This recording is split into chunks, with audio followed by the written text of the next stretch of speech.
Hey, what's going on, everybody? Welcome back to Sit Down and Shut Up. I've been on a little bit of a break, but we're back. Today we have Keimusho, I think. Let me see. Hope you guys doing well tonight. Yeah, Keimusho Tsuma. They're 1300 MR Rashid. They've been on before. This is a runback session for them.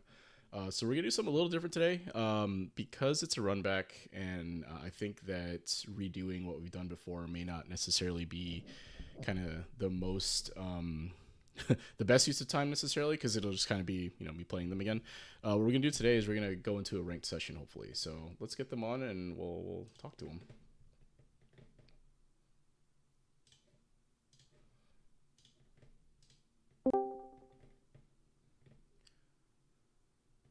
Hey, Kamish, can you hear me?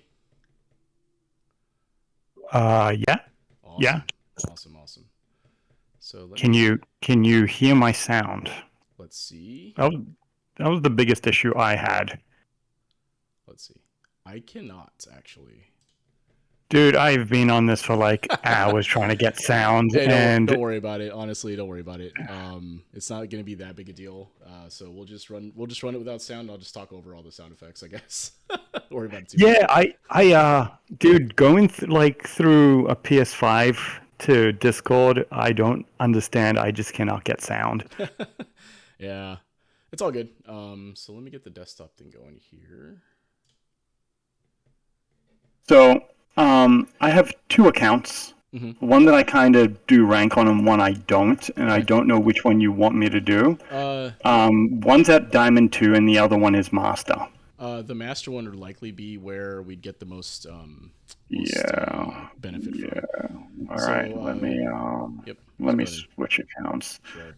So what we're gonna do today is we'll go through one or two ranked sets, I guess. We'll just run through that.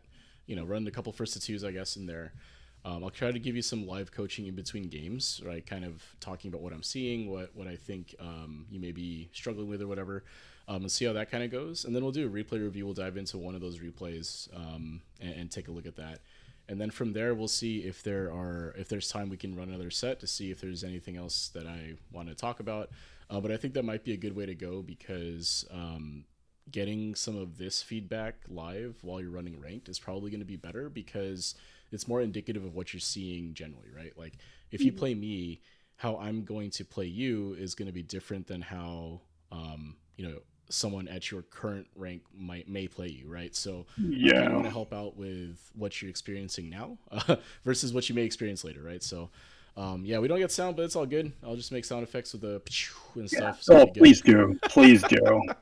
All right. Um, I will say I hit Master, I think, almost shortly after our last session. Okay. I Okay. hit Master. And then I tanked all the way down to 930, I Okay. think. Okay. Like I was in the dredges. That was terrible. In the trenches, Um, yeah. No, I feel it. yeah, Yeah. yeah. And then I've slowly been moving my way back up. Okay. Okay. But it was hell. I spent like a month in there, and it was I never go back there again. Yeah, I mean, what's interesting about ranked in particular, you enter 1500 and then inevitably everyone always drops, right? Because 1500 when you get in is kind of the mid range, and obviously you're kind of just getting in a master for a lot of folks. So that drop is pretty, everyone's experienced it, right? Me personally went down to about 1250, something like that, right? So, usually what it ends up being a lot of times is there's like something specific that you may or may not be doing, or there's a habit you've been getting away with in diamond that's no longer working, right? So it was this and random ones of those for Oh, neutral skill. the the cycling Yeah, into open or yeah, whatever. Yeah. Yeah. yeah, So the thing is those can be pretty effective if you want them to be, right? So yeah, yeah. so go ahead and queue up for ranked and we'll go from there. Doop, doop, Switch doop, this up. doop.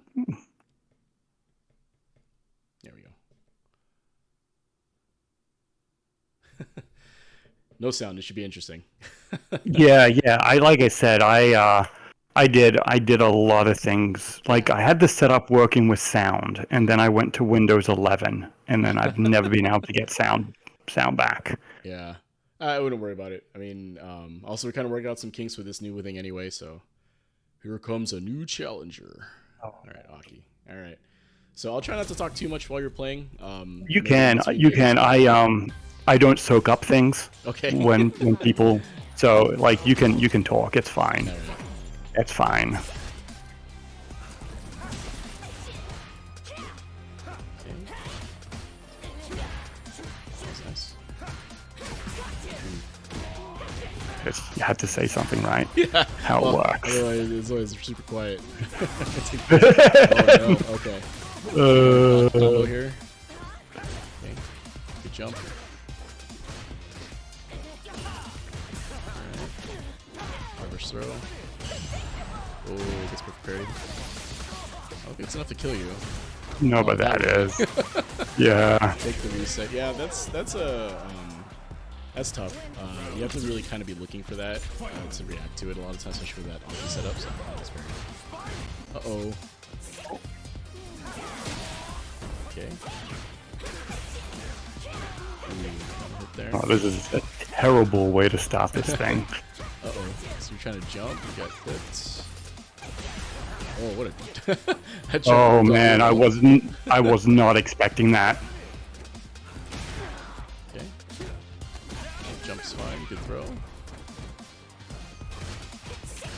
Alright. Anti-air there, nice low here. Alright, set up. Catch him jumping.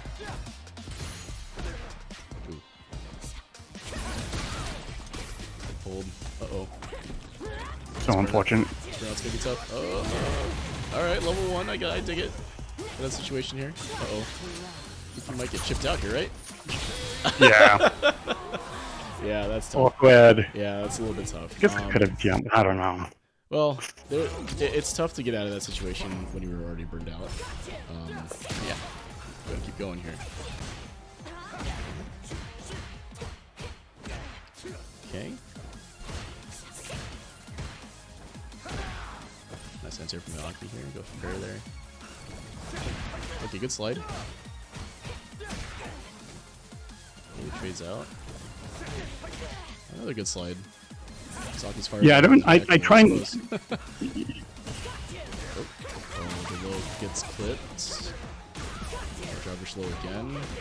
He's gonna take a level 1 here. Oh, he dropped it.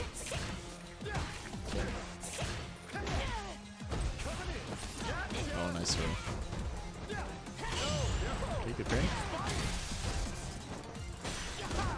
Oh, that's a nice neutral jump. Level 2 should hopefully reach close to ceiling it. Oh, clipped. Oh wow, we'll just push her into it. Level 2, man. For sure, That was just win it. yeah, yeah. Disgusting.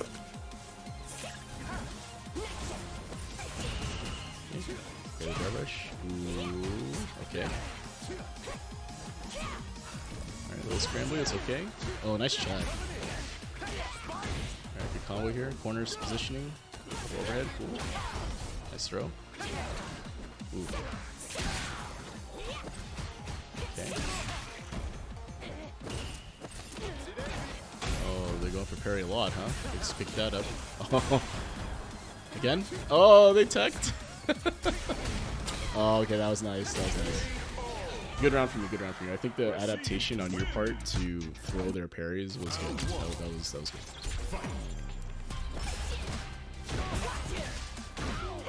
Drive rush low.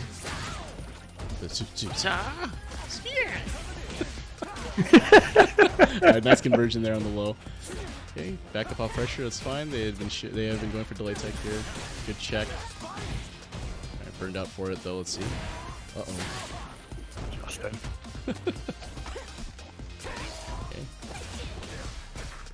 Okay. Oh, good jump.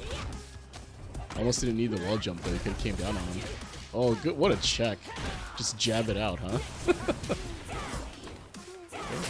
Oh, that's actually kind of tough. You're in burnout there. I think they were kind of looking for the chip, maybe. I don't know. Oh, good check. Subversion here, set up. Alright, they're attacking now. Ooh, use the fireball.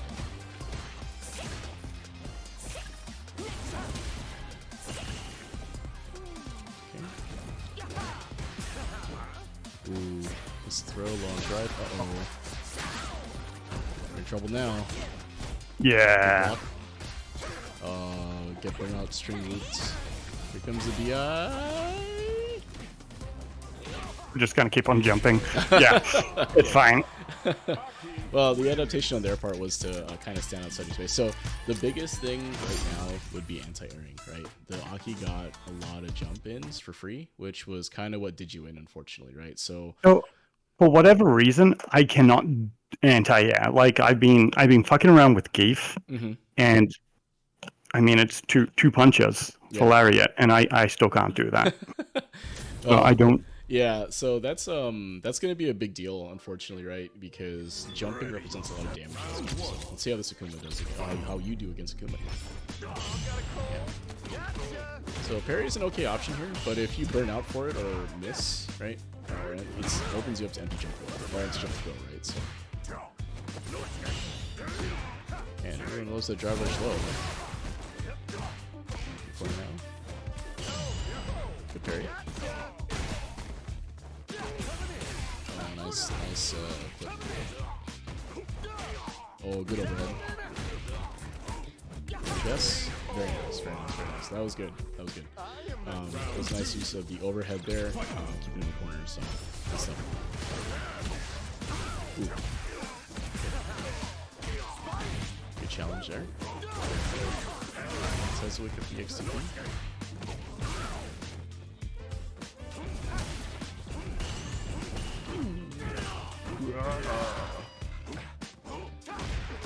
Okay, good jump here. They went for the low twice though, so. Oh, that's unfortunate. Oh, they drop it. Oh, you just whatever. Yeah. Ran out of health. Whatever. That's unfortunate.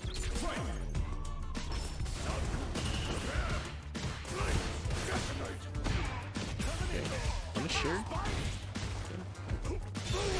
Oh, good jump. Oh no! Yeah, I don't know what I was doing. It's alright. Got him in the corner here, level 2. Nice. Nice. So that was good. You were able to win a neutral interaction, and then you successfully jumped the wake up, right? So they've woken up with an option like 4 times so far. So good adaptation.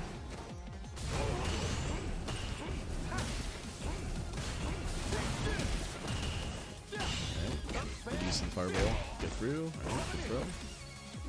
Alright, went for wake up. Ooh. Okay, punch opportunity here.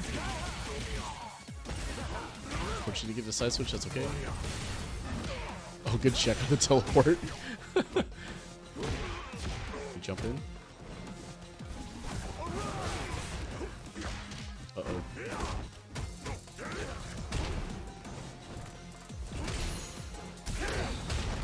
Okay. Still don't have. Yeah. Oh, yeah. I went to parry. I went to parry, and yeah. So I saw a button come out, so I'm guessing. Okay. Yeah. Yeah, I went to parry, and I just. Did I even have drive? Yeah. Alright, Kuma Bar is a EXDP, which is always fun to see. Good jump. Unfortunately, it's anti-aired. I don't even know if it's gonna jump. I have a problem of neutral jumping when I should. Forward jump. Yeah. Okay, good D-rev here. Right? Get the pressure off. Good clip. Oh, eat the fireball point.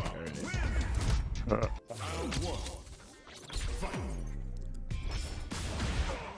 Okay. Well, he's jumped every round so far. Right? Yeah.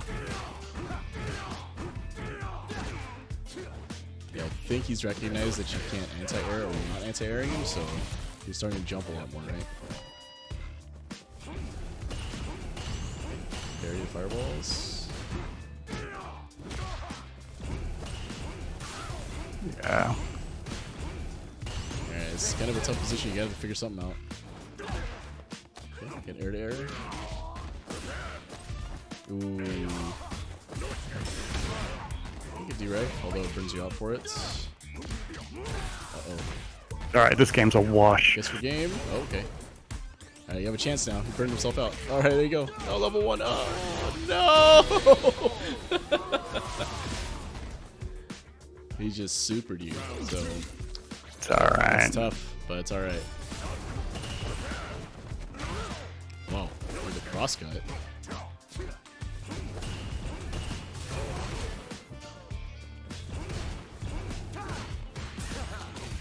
Okay.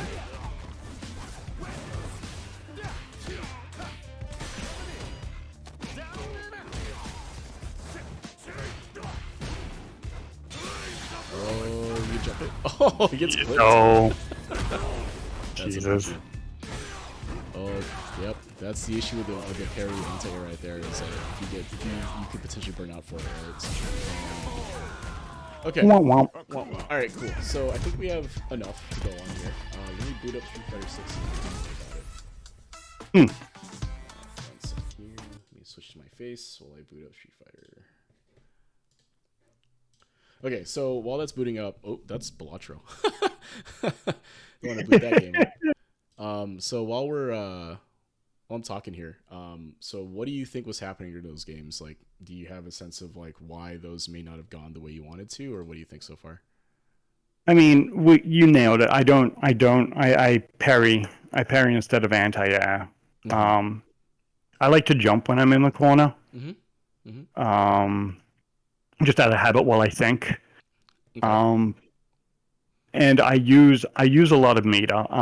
The drive rush mechanic is how I learned how to play this game. Yeah. So I abuse the shit out of it. As you should, right? Especially for, almost every character in the game can abuse drive in some capacity, right?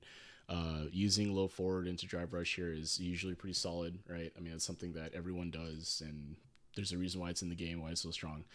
But typically when it comes to meter management, though, a lot of times what it means is that you have to play neutral in a certain way when you are lower on drive versus when you have a healthy drive gauge, right? So I'm going to bring up some of the replays here. I'll bring up the Aki one first. Let's take a look at that one. I think game 3, I think is probably a good one to look at. And then we'll look at one of the Akuma ones as well. So...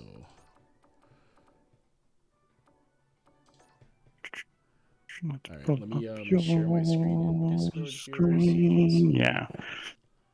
Stream Street Fighter 6. Cool. So you should see that now. Oh, yeah. Search. What was your the CFN you were using for that one? Was it Denjin? Yeah, Denjin Mustard. Mustard. Yeah, it's my burner. Alright, here we go. Alright, so let me grab this one. And then I think I want to grab this one. All right.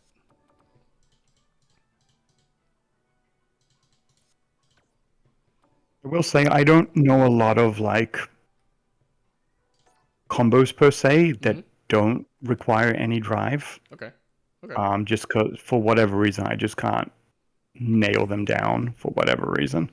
Yeah, and there's something to be said about some of the mechanical aspects of the game, right? You're at a level now where that's going to start to matter more. The biggest thing is typically going to... Well, so the biggest thing, obviously, is anti-airing, right? So learning Rashid's anti-air is something you'll have to find a way to do. I think you can anti-air typically... Mixer is obviously the correct quote-unquote anti-air. I want to say there's another button you could be pressing. Crouching medium punch. Okay. Okay. So it's tougher though, right? Because he kind of just swipes at the air a little bit, so it can be tough to anti-air with that, right? Yeah, honestly, both of them kind of suck. I will gladly take a nerf in level 2 for a better anti-air. Yeah. Yeah, I think Yeah, I feel you. It's just what it is, I guess. It's just how he's built, right? So Yeah. you do have to kind of use the mixer to anti-air. Unfortunately, you know, it can be a little slow and can be tough to time out because you have to do it a little early, right? His anti-air is a little tough, right? Like the crouching medium punch is probably the most consistent, if you will, because there's anti-air hitboxes, right? I cannot tell you how many times I went to do a heavy mixer and I was too late, so I just got stuffed into like a Ryu combo. Yeah. You know? You take the jump, right? Yeah. Yeah. And then I think you can use stand heavy kick to some extent, but that's tough too, right? That needs to be kind of like on a read, like you know right? they're gonna. Yeah. So let's take a look at the replay here. Again, I think in this particular game here, the way the Aki was getting you was mostly around jumps, right? So let's take a look. Right, so that drive rush low, right? You blocked it this time. I think in the earlier games you kind of get hit by it. But here's something interesting. Let's take a look here. Right, so you are minus like 5 or something here, right? Yeah. Because this crouching medium kick is actually plus, right? Like normally for Aki here. So let me see. So I remember, you know, the last time we did this, you know, the frame data portion was something you kind of weren't really paying attention to, and I think that's okay. I ignore, 100% ignore it. Yeah, there's no reason to get into the actual numbers here. But what you do want to pay attention to is like moves that are actually not minus on block, right? So you don't necessarily have to know that this is actually +1 on block, right? But what you should know is that Kuraki's crouching medium kick is plus on block, right?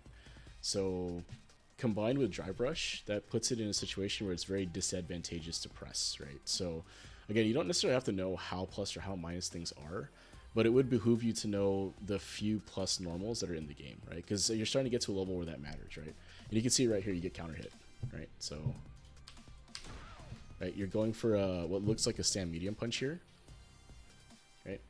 And it gets stuffed by a very slow move, right? This is a stand heavy. This is like a slower. The stand heavy kick from Aki is pretty slow, right? But because she has an overwhelming amount of plus frames, well, not overwhelming, but a high number of plus frames here, it means that it's difficult to justify pressing a button here, right? Because you'll get frame trapped by pretty much anything you press, right? They can press up to a 8 frame button, and it'll stuff anything you do, right? It'll stuff your fastest normal. They actually go for a 9 frame right here, which is a little greedy, but it would have traded with you had you jabbed, right? So what I'll emphasize here is that after drive rush, if you block something on drive rush, definitely think twice if you're going to press, right? And if you are going to press, either press a 4 frame move, so your fastest normal, right? In this case, you press the standing medium punch, which is not Rashid's fastest normal, right? I think it's like 6 frames or something, so a little bit slower. 6 frame startup, yeah. So you can either press that, or you can press a 4 frame move if you really want to challenge, or an invincible reversal, right? So you could go EX mixture here or something like that, right? To blow through the plus frames. So if the opponent has been kind of enforcing their plus frames a lot with buttons like this where you can't press against it, or the drive rush low, they use their plus frames to press a larger button in your face. You have to try to blow through it. If you're going to try to blow through it, you have to use an invincible reversal, right? So you have a ton of meter here, right? So that could be something you can consider doing in these sort of situations. Another thing you can consider is parrying or just blocking, right? So if the opponent is going for a lot of these follow-ups, you could try to time a parry here. So you would just, go for the perfect parry when you think the button is going to hit you, or just block it out, right? Because after this stand heavy kick here, right, if you did it on block, right, I don't think the Aki really gets anything further from there, right? Because the stand heavy kick by itself is -3, right? So that means her turn is over after the stand heavy kick on block, right? I'm not sure what she could do here. What could also happen here for Aki specifically is that they could go into stance heal, right? So they go down into the coward crouch and they do the heel strike thing. So you'll have to take that into the lab and see what your defensive options are against that. Because I don't know if they're going to hit confirm that in particular, right? Now, obviously they do it here. I'm pretty sure anyway. They just go for drive rush. Okay. So a little different route than I was expecting, but they go for a drive rush here. And I think here, let's see the rest of the combo here. Yeah, so you see that conversion I did right there? Right here. So after this, they do drive rush, stand medium kick, links into this. They do this thing, right? Like they do the stand heavy kick into this thing, the coward crouch and all that. So they could do that, right, off of the stand heavy kick on block, and you have an opportunity to try to interrupt that, right? You can fuzzy jab it, I believe, anyway. You have to lab it out, though. I always forget what you can do there.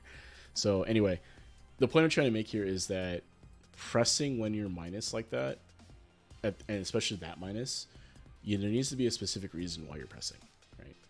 You can't quite autopilot a 6-frame move in those situations because you'll get blown up 9 times out of 10, right? Like most people in this rank are going to enforce their plus frames until you give them a reason not to, right? So you have to block it out until they decide to do something different. Otherwise, you're going to eat counter hit. You're going to get like frame trapped like this all day, right? So anyway, from here, right, take combo, right? So here comes the Oki, right? So they go for this, which is plus on block also, right? So can't press here necessarily, +2, right? So, and you see here what happens, right? The Aki presses another button right after this. They press their crouching medium punch from here, right? This time you counter hit though, right? And why did this work this time? So the reason this worked this time is because the Aki pressed a crouching medium punch, right? So that move is a little bit slower. You won't get too much in the frame data here. So that is a slower startup than, first of all, it's a slower startup than your jab, right? Let's put it that way. The second thing is that she wasn't plus enough to where it would frame trap you with that particular move, right? So in this case, the Aki was being a little greedy, going for a bigger move on their plus frames, and you check them with a jab, right? So in this, and you can see here that the mashing the 4-frame worked, right? In this case, so again, like I was saying, if you're gonna mash something when you're minus like that, mash your 4-frame, right? But it should be as a response to you noticing that the opponent is being a little bit greedy on their plus frames, right? So again, you don't have to necessarily know how plus or minus they are, but you should hopefully be able to recognize that they're pressing bigger buttons on you after their plus, right? So if you look at this situation here again, right? So you block this, their plus, big button, right? That's a heavy kick, right? So in your head, you're like, okay, they pressed, I know it's one interaction, but in your head, okay, they pressed a big button after their plus, so I should probably keep that in mind. All right, so you take the combo here. They do it again, right? So plus frames, larger button, right? So you challenge them successfully here, right? So this is good. Okay, and then you clip them as they try to back up, good, right? And then there's the drawbridge combo you're talking about, right? The stand medium kick, right? Yeah, that is my 100% go-to. Every time, yeah. And it's totally fine, right? Because you look at the situation you're in, right? So from here, you're in the corner. Yeah, you clip them, drawbridge cancel, you have plenty of meter. And look where you end up after this eagle spike. Like past mid-screen, right? So you've got them effectively on the back foot here, right? You have an Oki situation where you have some plus frames you can try to enforce. So let's see what happens, right? So you essentially shimmy here, right? So you kind of back up here expecting some sort of reversal maybe or whatever. Aki in particular doesn't have an invincible reversal, right? So the best they could do to you here would be like a D-Rev, right? Which isn't necessarily the worst thing in the world.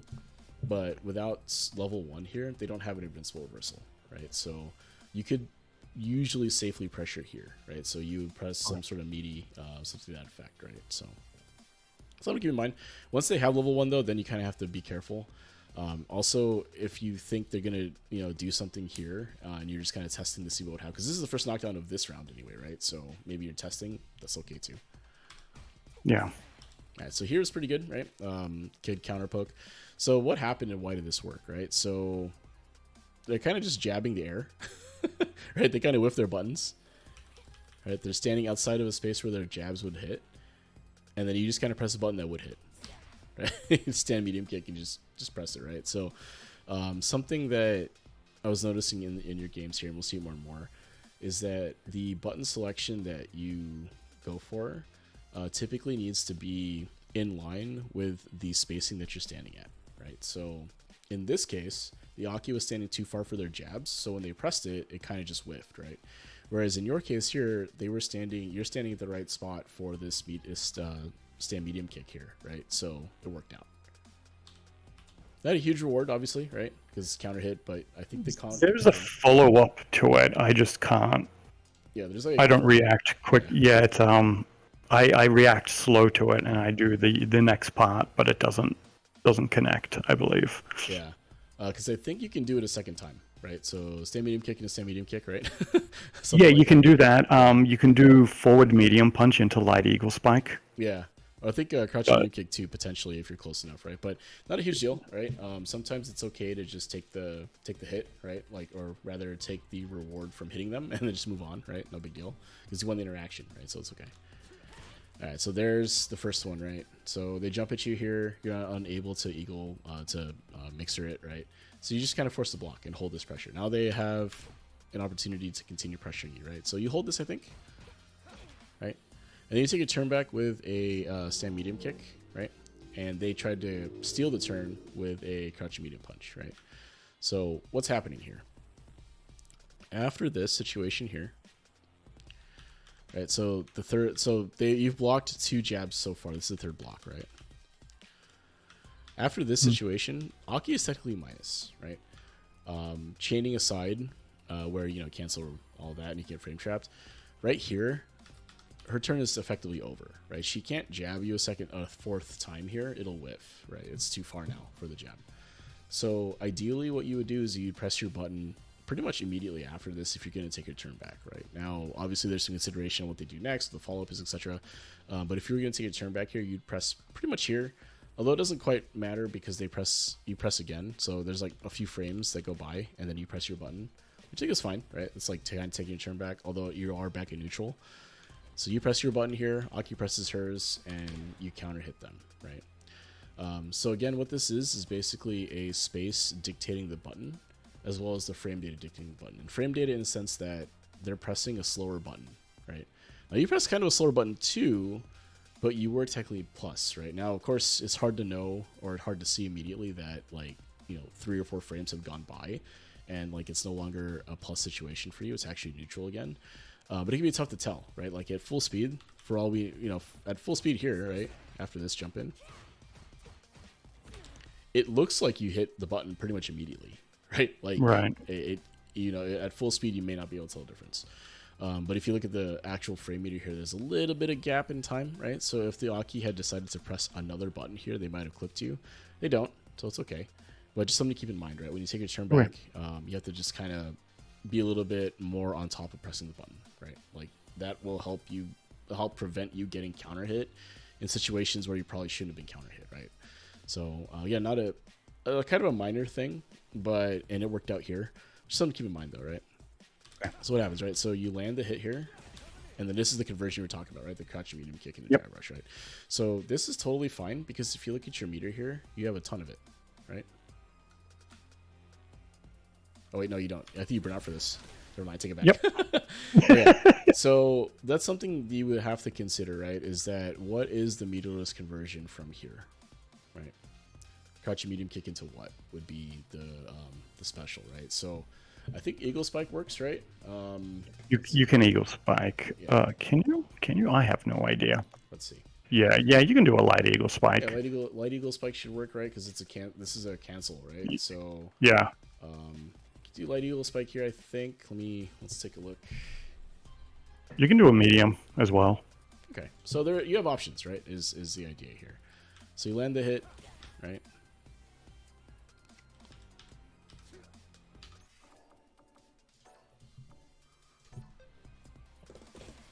Oh, is Eagle Spike? Nope, it's not that.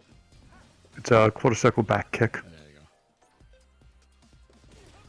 Yeah, so that's the light.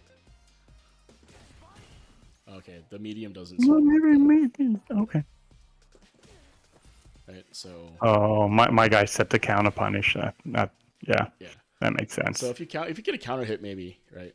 But this is a part of the combo, right? So that said, right, something to keep in mind, and this is how I do it, I guess, is that when there's a little bit of a lull at any point, I glance at the meter, right? So like if I'm playing, I'm gonna exaggerate my head, but if I'm playing, it's like this, right? Like almost constantly checking this meter, right? Right. It's difficult to do. I'm not gonna lie to you, but it is important, right? Because this game is as much about resource management as it is about playing neutral, right? As is about like for Oki and everything else that we talk about in fighting games.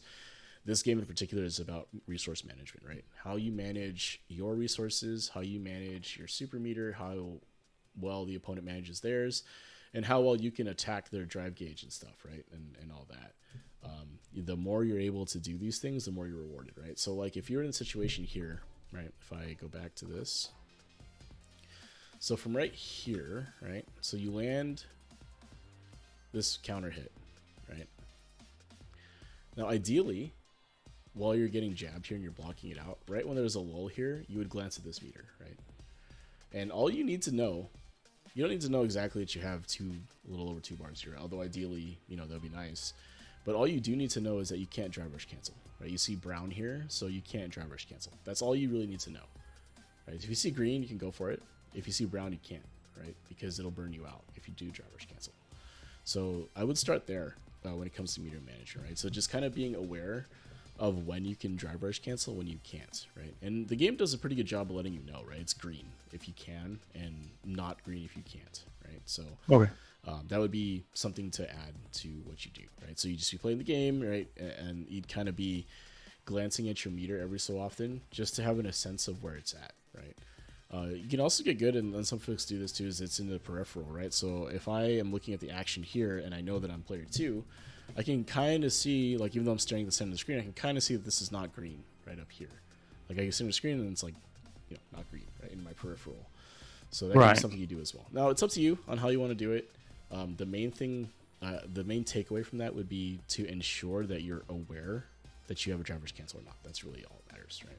I mean, eventually you can get good enough where it's like, okay, I have 2.5 bars. I know I have 2.5 bars. I can do an OD move and it'll be okay. I can parry, it'll be okay, etc. Right? Like you can get to that point. But I think for you, for now, just starting with ensuring that you can do a driver's cancel is going to be a good thing, right? Because like you said, you rely on driver's cancel a lot in your game right now. So let's make sure that when you are in a situation where you can use it, that you actually can use it, right? Like you're sure aware that you're going to be able to use it without putting yourself in burnout, right? So, all right, so you get this conversion here. Okay, so you burn out for it. Okay, this is what it is. Let's see. From here, you have Oki, though. So let's see what the situation ends up looking like. All right, so you neutral jump here, right? So if we take a look at the last 2 neutral interactions here, right? Or not, sorry, not neutral, but the last 2 Oki situations here, right? You haven't really applied any sort of pressure on the Aki to force them to block, right? To force them to respect what you're doing here. So, like, you've backed off the first one, right? Like, you hit the knockdown on the Eagle Spike and you backed off. And then the second one here, you did a neutral jump shimmy, essentially, right? So what I would consider adding to your game plan is some of these Oki setups, right? Now, I know, of course, like, I think the reason you're doing this is because you're deathly afraid of getting reversaled here, right? Both times. Right? You're afraid of the wake-up option. But yeah, that said, yeah, go ahead. I the dude who taught me how to play, he wakes up like 90% of the time with something. So it's actually kind of hilarious. Our whole friend group does the same thing because of this one guy who taught us how to play. And it's funny, right? Because like your own little meta evolves from playgroup like that, where now it's like this neutral jump and that back off would 100% have won you this game by now, right? You get a OD, you get a full punish twice, and this game is over, right?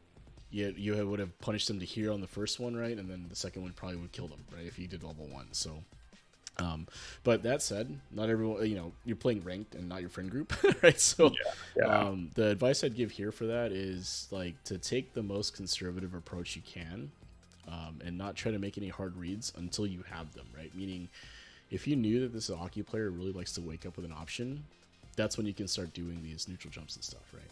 But until they show you that they're willing to do that or that they're that kind of player, it's kind of giving up offense for free, right? Like the Aki here twice, right? That's taking a very conservative option, right? In this case, they're actually blocking, right? So they get hit here. And they're not doing anything. They're just waiting, right? They react to your jump in with the crouching heavy kick, right? So what that means, though, is that you could have gotten some on-block pressure and applied some sort of meaty to force them into blocking, right? That would give you some advantage, right? Whether it be a little chip damage, you get a little bit, or chip to the gauge, rather, you get a little bit of your meter back, and you kind of force them to block, right? So, you know, that's a good thing. So the reason why we do these offensive setups, right, is to press your own advantage when you have it, right? So if you're able to force your opponent to block your buttons, the next time you knock them down, maybe you go for a throw instead, right? Maybe you change up what you're doing to try to open them up, right? To make them make a different defensive decision, right? But if you only ever go for one option, in this case you went for the same option twice, then the opponent can do the most conservative thing, which is block, right? And then they'll be able to beat you because you picked an option that can be reacted to, right? Yeah. So I just something to keep in mind, right? As you're running offense here, you know, applying meaty setups that don't allow the opponent to be able to wake up with buttons means that they'll have to be blocking or delay teching, in which case you could try to throw them or shimmy them, right? Like this shimmy works if you had gone for a throw in the first interaction, right? Maybe they'd go for delay tech instead of just blocking. Or maybe they take the throw, right? Maybe you go for another throw here, right? And they just take the throw, right? And then you kind of have a more of a throw loop situation, although it's different now, right, with Rashid. But, you know, that... Yeah, they're there. They're just a bit harder to do. Yeah, and I think that's kind of universal, right, for a lot of the stronger characters that had throw loop. I know Ken's got nerfed as well. It's just that, you know, on offense, if you're not making them guess defensively, you're kind of giving up a lot of free potential, like you're giving up potential damage for free, right? Whereas if you go for the Oki setup and successfully open them up, then you deal a ton of damage, right? You're in the corner, you get a counter hit or punish counter, or in this case, probably a counter hit of some kind, and you can deal like a 3,000 damage combo or something like that, right? Meterless or whatever. So, something to keep in mind as you're playing in ranked is that a lot of folks will have offenses that function that way, right? So you should be one of them. That's what I'm trying to say. You'll be able to run that offense, run that flow chart, be able to put pressure on somebody so they have to continue blocking, and then from there you can mix them up and try to open them up with like throws or shimmies and that type of stuff, right? So, okay. Fortunately, you get anti-aired here. Right, this is tough. This is tough. I mean, blocking here is totally fine. You're burned out. They go for a jump. I think it's difficult to anti-air from that situation, so it's okay. They throw totally fine. This is scary now, right? You're in the corner, burned out, not very close to recovering. Aki has full meter, right? Drive impact coming, right? So,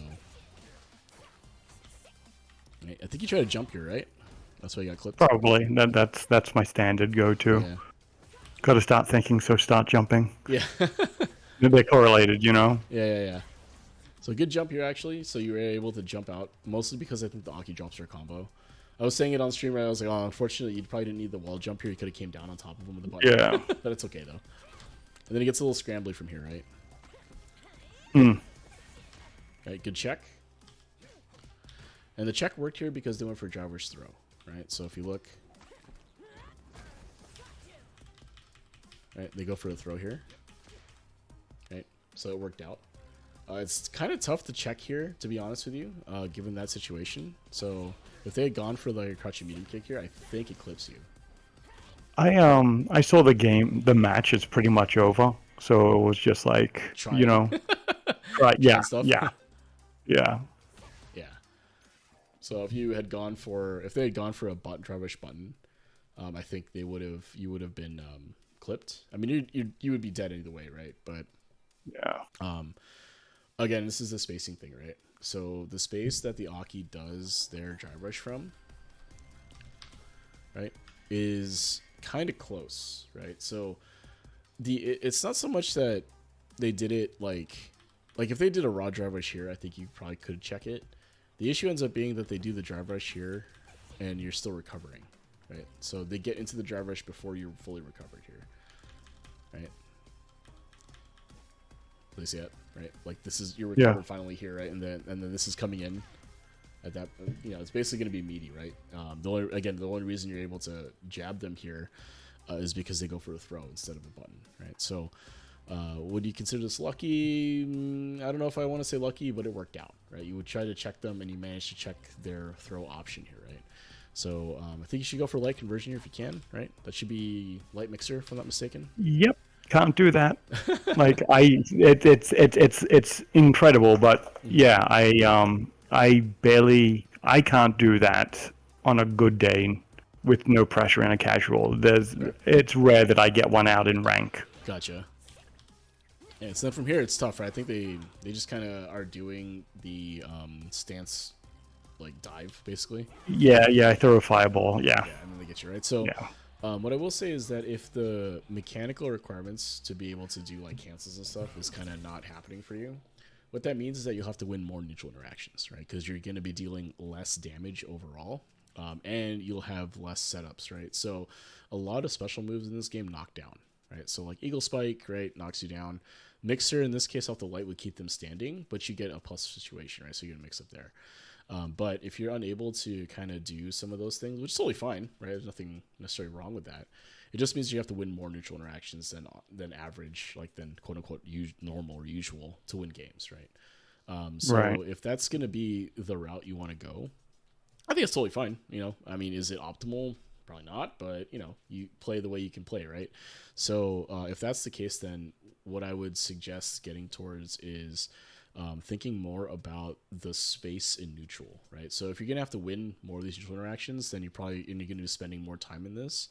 I would definitely look more at like being able to space your normals correctly, right?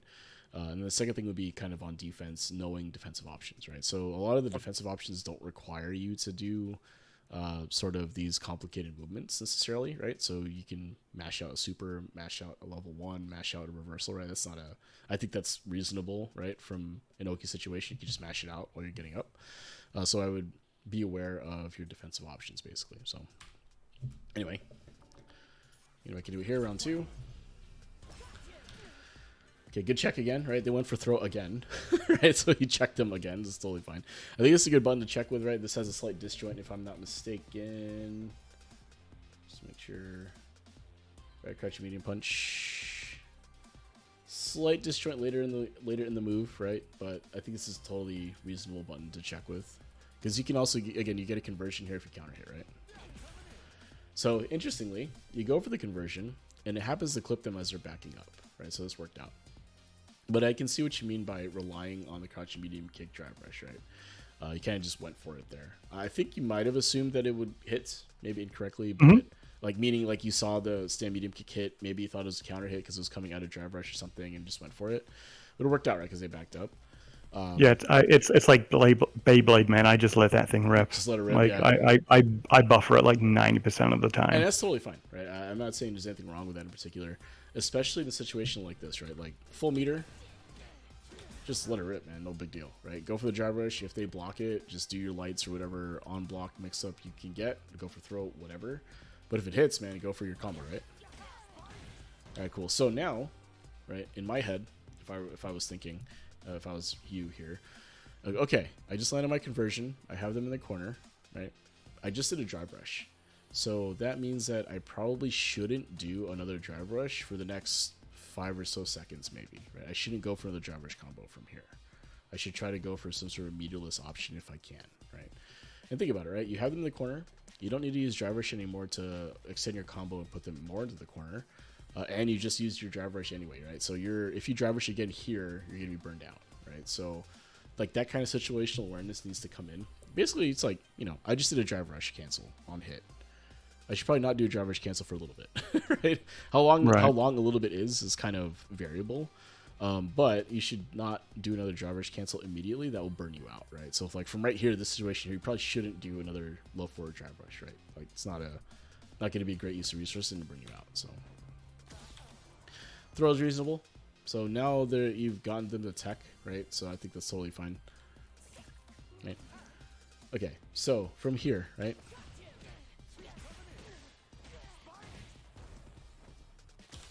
Okay, so from here you have a decision to make, right? After this throw tech, do you walk forward to try to pressure them, like in order to contest space? Do you back up to try to throw a fireball, or do you stand in the same spot more or less, right? In this case, you elect to back up, right? Back up out of pressure or out of the situation, if you will, right? To be honest, I thought you were going to throw level 2 here, but you didn't, right? And maybe that's correct here, because if you threw the level 2 here, I think you might get clipped by this, by them going for the dive, right? Yeah, I would normally back up, do backdash twice before I throw a level 2. Yeah. So yeah. I think if you want to call it a mistake here, if it even is one, I think it may be not 100% correct here to back up. Right, so you have the situation here, right, where you have them in the corner. They're basically cornered, right? And you want to fight to get into this spot right here, right, where my mouse cursor is. You want to fight to try to get back underneath the timer, if you will. Because from here, you'll be able to control this game to where you fully control what space Aki's playing you at, right? So if you're standing in the middle here, none of Aki's buttons will really necessarily be able to reach you. I mean, yeah, she could do like a light whip or something, like a chain to try to tag you or something. But her normal buttons, none of them really reach you. Maybe like the forward heavy kick thing might, if they just let that rip. But from here, you kind of control all the space, right? So if they try to jump, ideally you'd anti-air them, right, in some capacity. If they try to walk forward to contest space, you can try to stuff it with one of your buttons. And if they get passive, you can just try to walk forward to press your own button. Or you can try to, you know, bait them into press something with Punisher. Basically, they're the ones taking on all the risk by being in the corner. Okay. Typically, right? So because you're playing in a way that you may not be able to get all the conversions you want necessarily, it means that these type of situations become more important, right? Maybe you don't get a full conversion off a counter hit here or a punish counter, but the point is you landing them, right? So if you're landing them more and more, the damage is going to start adding up, right? So your job is going to have to be to keep them locked in the corner. Now, you would normally do this anyway, right? Even if you were doing like the confirms and stuff. But for you, the way it is now, it's going to be more important for you to maintain this corner position, right? Because from here, the opponent has to play unfair neutral. And if your entire game plan is winning neutral at this point, because that's where all your damage is coming from, then keeping them in this position is gonna be a way for you to get more wins, right? Being able to get through. So, fortunately, back up here to throw a fireball. So I think giving up the space is maybe not correct overall. You have all the advantage here, so backing up just allows Aki to walk forward, right? Or in this case, they stance, right? Expecting a fireball, and then you get kind of tagged here, right? So again, I think backing up to throw a fireball isn't always a bad thing, isn't a bad thing necessarily.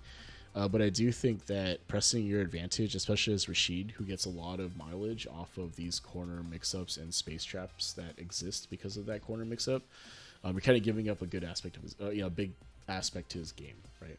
Because when you play Rashid's, otherwise, right, a lot of times what happens is they'll win initial interaction, put you in the corner, and then you have to guess, right? Are they going to go for a strike throw? Are they going to try to space trap you?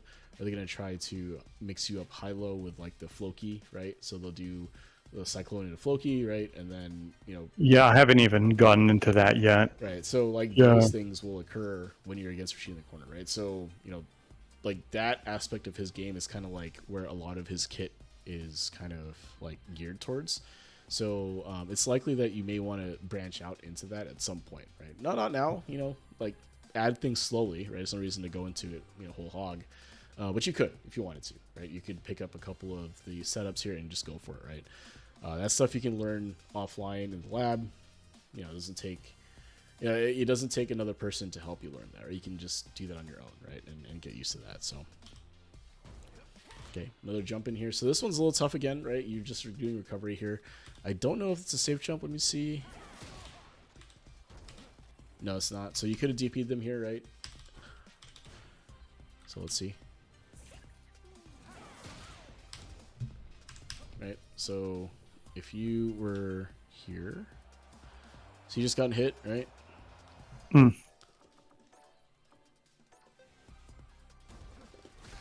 Maybe not. Let's see. You'd have to be kind of awake on it. But if you're a little bit late, you get hit, right? So is it possible for you to anti-air there? Yeah. Is it reasonable to expect that? Kinda. Right? I mean, I think it's not impossible to do that. Right? I think that's not terribly late.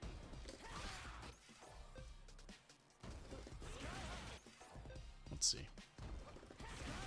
Yeah, so even that last one was a little bit late. You can see Aki's hitboxes coming out. And I think you could have gotten there, right? So being able to do that particular anti-air is important. I do think you can. I don't know if you can actually do anything else though, right? Given the weirdness of the hitbox, right? So that's gonna whiff. right? And I think this is difficult for you to anti-air with a crouching blade punch, right? Because of the angle she's jumping at. Yeah. So what this means is that really your only options, if you can't anti-air, is to parry. And that can be tough, as we saw, right? Like if you miss the parry, or if they do an empty jump, then you can get thrown. Or if you don't have enough meter, you're going to burn out, right? So I do think that that's going to be an aspect of the game that's going to be difficult for you until you kind of get used to your anti-air options, right? Alternatively, I don't know if this will work, but let's see. Yeah, I don't think you can. Air throw, yeah. Or even air to air, right? I don't think that'll work either. If it's air to air, I think up heavy kick. Yeah, so that worked, I think. So that was like a light kick it did. Right, that jump light punch. Right, so it's reasonable to jump. Right, something like that, potentially. Right? But you'll have to lab that out, and it's not as consistent as an option, right? Like it's not gonna replace a proper DP, right? Proper uppercut, right? So and that might just be a concession you'll have to make, right? Like I can't do this particular thing, it's not quite working for me, so I have to come up with alternatives for it and concede the fact that if they do a jump in some of those situations, then I'm gonna get hit, right? Is that the best way to play? No, I don't maybe not, but it's a way to play, right? And if like it's something that is not going to frustrate you overall, like if it's less frustrating for this to happen versus trying to get the DP to come out and it not coming out, then I think it's fine, right? Like we don't have to be a perfect player to enjoy the game still, right? But again, I do think that if you were to ask me what is kind of holding you back in this scenario, like overall to try to get out of the 1300s into 1400s, I do think anti-airing is going to be a big one, right? So yeah. Right. So, and it's that neutral jump I'm thinking, right? So like here in that situation, they just whiffed the whip. All right, what do I do? Right? What do I do next in that neutral jump, right? So what I will say is that there's not really a compelling reason to jump. So it might be a habit that you may want to get rid of if you can. If you have a particularly sharp player on the other end, and you do a neutral jump from a distance where you can get DP'd, you may get DP'd, right? Which would suck. So I think like you can just kind of down back here, right? There's no reason to really jump necessarily, unless you're trying to bait something. But I don't think this Aki had been going for a lot of these like full screen kind of dives at you until there was a situation where it made sense, right? Like when you were burned out last game, it made sense. When they were making fireball reads, it makes sense. But they weren't really going for this kind of YOLO stuff necessarily from this situation. They did go for drive rush low a couple of times, so maybe that could have been a thing. But I do think just blocking and trying to check the drive rush is probably going to be more consistent overall. Anyway. Okay. You could parry, right? So now we're kind of stuck in this awkward spacing for Rashid, right? None of his fireballs will hit Aki from here, right? They'll just like get mid-screen potentially. Like for the higher one, it'll go mid-screen. The low one will get to mid-screen and then kind of arc up, right? It won't hit Aki from here, right? And we've seen that this Aki, what they've been doing is they've been stancing from that position and then trying to react to your fireball, right? So as soon as you spun up a cyclone shot, they just jumped. They just went for it, right? So it was actually a good jump. Unfortunately, they did block just in time, but it was a good jump. All right, so here, right? All right, so you could go for the drive rush here. I don't know if you actually knew if you had enough meter or not. I think you might have just autopiloted this, right? Like 100%. Let that go through. Again, and I think that's not necessarily a bad thing. If you eventually you should get used to knowing when you're going to be green or not, but it's also okay to just let this be, right? Like you just see the buttons and not do anything after. I don't know if Rashid has a safe cancel after this, but you could also just unblock, not do anything, right? So you knew that the jump. A fireball. You can fireball from here, right? So, yeah, I believe you. I believe you can.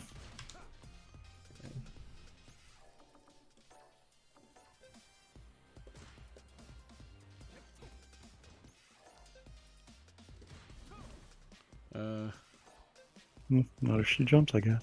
She's able to jump, huh? Yeah, it's tough, looks like.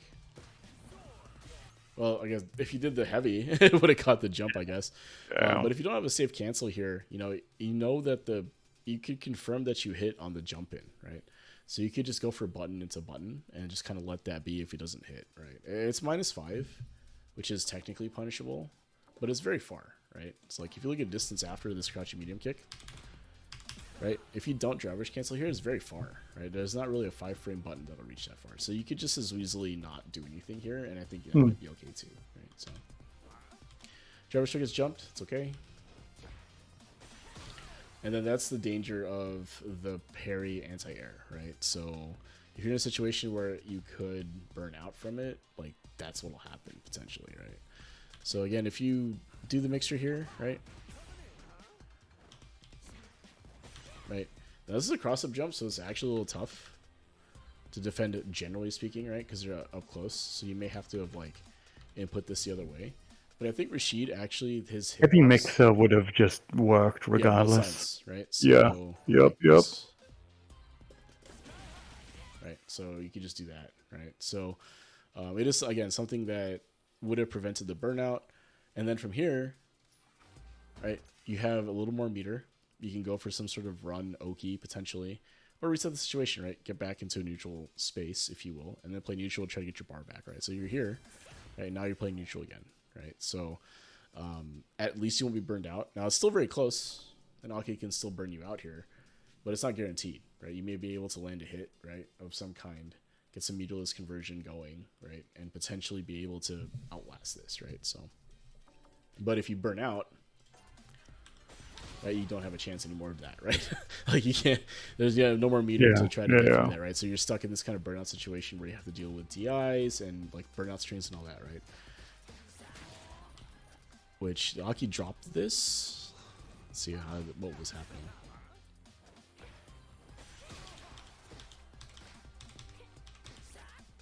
Alright, so they missed the. Oh no, it was fine. Never mind, take it back. But don't drop it. Right, so now I have to deal with this stuff, right? Aki, Fireball, Drive Rush, a lot of plus frames, Burnout String, right? You have to guess that every time you block, right? This is tough.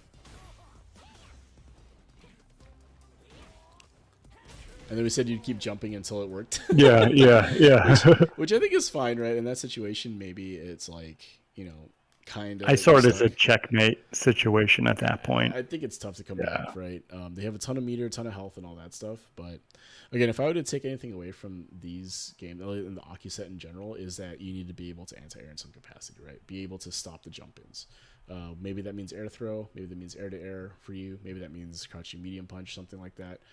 But if you're not able to use the DP, then you need to find something to try to stop those jump-ins, right? Because in this game, they represent so much damage, right? One missed anti-air and you get jumped in on, like a Ryu doing that, you're going to eat, 5,000 damage, right? Like most jump-ins in the game are going to do around 3,000 damage, right? So a third of your health is gone because you can't anti-air. And that's tough, right? That's real tough. So, that would be the main thing I would take from that in terms of like, how do I... what do I do from there, right? Like what is kind of happening in my gameplay? That would be the one. The second thing would be pressing buttons when you're minus. So again, you don't have to know all the frame data. You don't have to know like how plus, how minus things are. You just have to know that there are buttons that exist that are plus on block, right? There's not too many, luckily, in SF6 that you have to really pay attention to. But Aki's crouching medium kick and the forward heavy kick thing are two of them, right? Okay. And anything out of drive rush too. So if you block something on drive rush, I'll say 9 times out of 10, if not 99 times out of 100, the next button is they're gonna be plus, and the next button coming in is gonna frame trap you. So you typically don't want to press if you block a button on drive rush either, right? So there's some exceptions to this. I think like Guile and like JP have some moves that are drive rush-able, if you will, that people use, but they're not really plus. But what I would say is, generally speaking, if you see drive rush and you block the button coming out, assume it's plus in some capacity and just continue blocking, or delay tech, or some other option that doesn't involve something that you can get frame trapped potentially. So block it out, delay tech. You could reversal, right, if you wanted to. Like, oh, they've done this like drive rush, crouching medium kick, drive rush into jab like 5 times, right? Okay, now you can probably consider reversing them, right? Like just reversal through a plus range, right? And that might be okay as a read. So, but yeah, those are two. other games. So while I'm loading this up, any thoughts, questions so far? What are you thinking? No, I get it. It's breaking more habits, you know? Yeah, I think so. Because your gameplay has improved a ton from the last time we spoke, right? There's a lot more like awareness and neutral of what options you have. Now, it's not obviously they can be improved upon like anything else you're doing, but you're not just kind of autopiloting its options as much, right? Maybe more So on defense, but you know, I it's been more I've better. I've kind of had like a character crisis, Mm-hmm. as you will. Like I did the math. I've played 85% of my games as Rashid. Mm-hmm. Mm-hmm. Of and so so I don't know how to play the game outside of Rashid. So Uh-huh. I went through the whole playlist and played everybody in rank. Mm-hmm. Mm-hmm. And it really opened my eyes that I'm a pretty much like a high gold player with one master character. You Well, know? it's difficult to. Well, I'll say it's difficult to justify it like that because part of it is that getting to master does require some knowledge of the game. Like if you were to take any other character and put as much time as you have put into Rashid, you'd probably get them to master. Right? I don't think like you could take anything away from that in particular.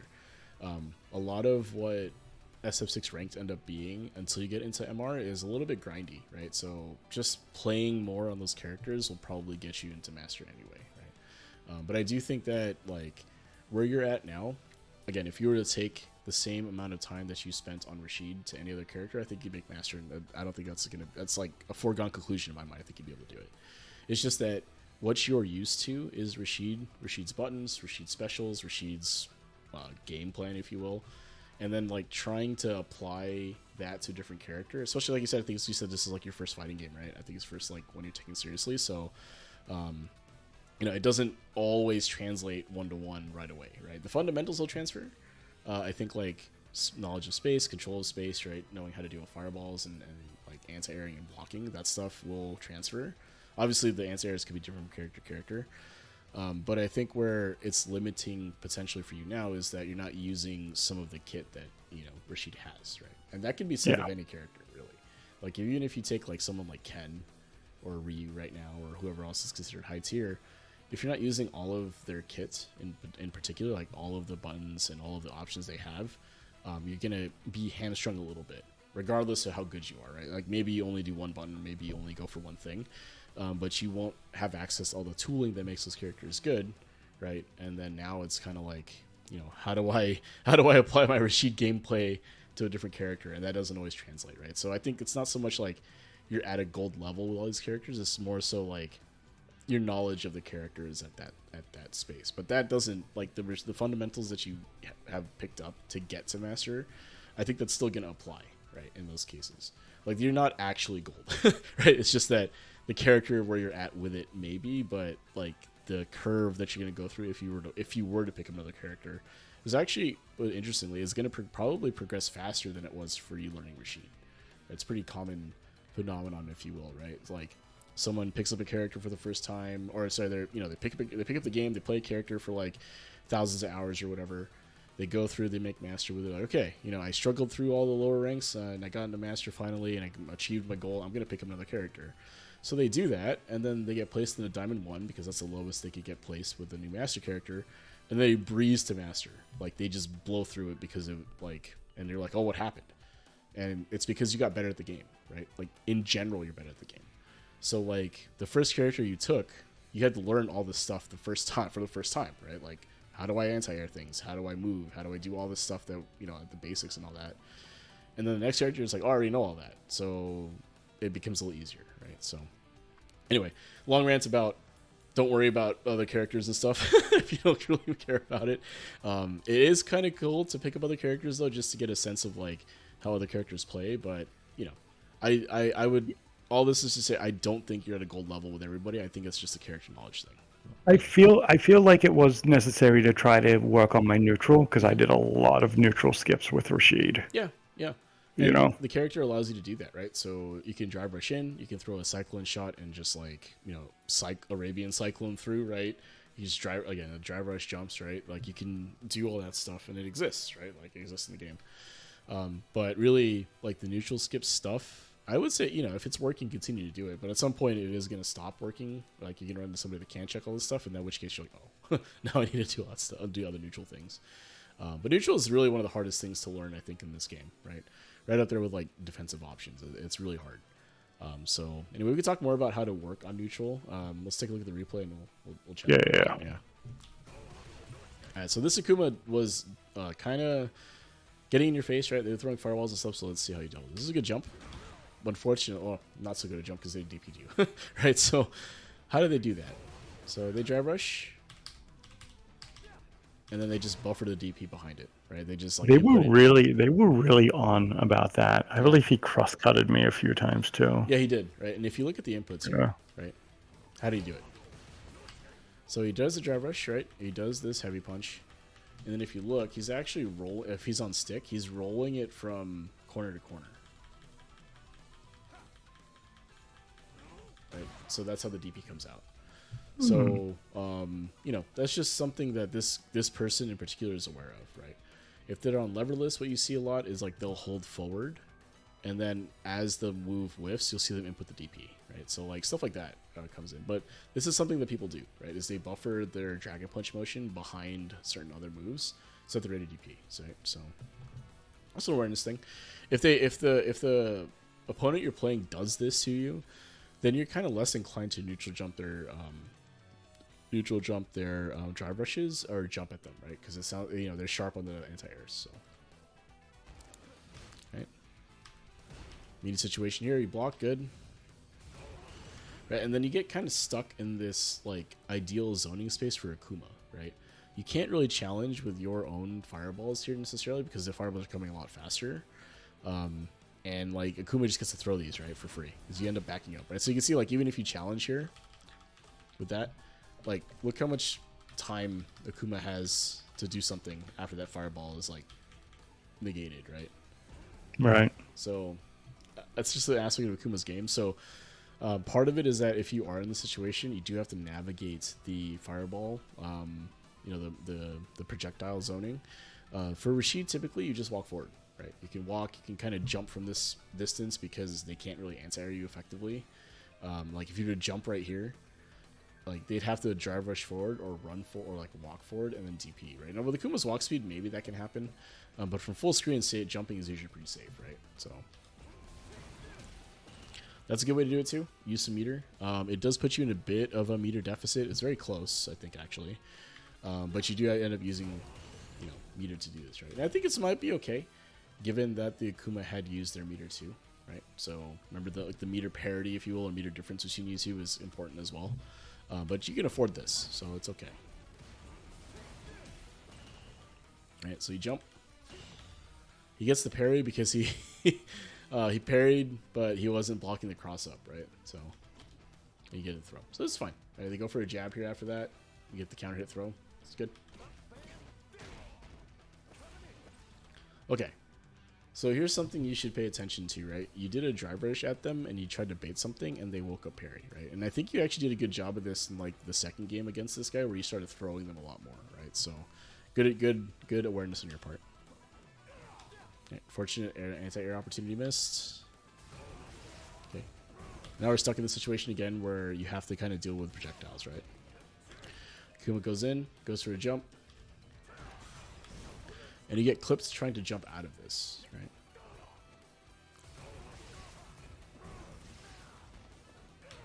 Right, there's the parry that doesn't quite give you the perfect parry, and you try to jump.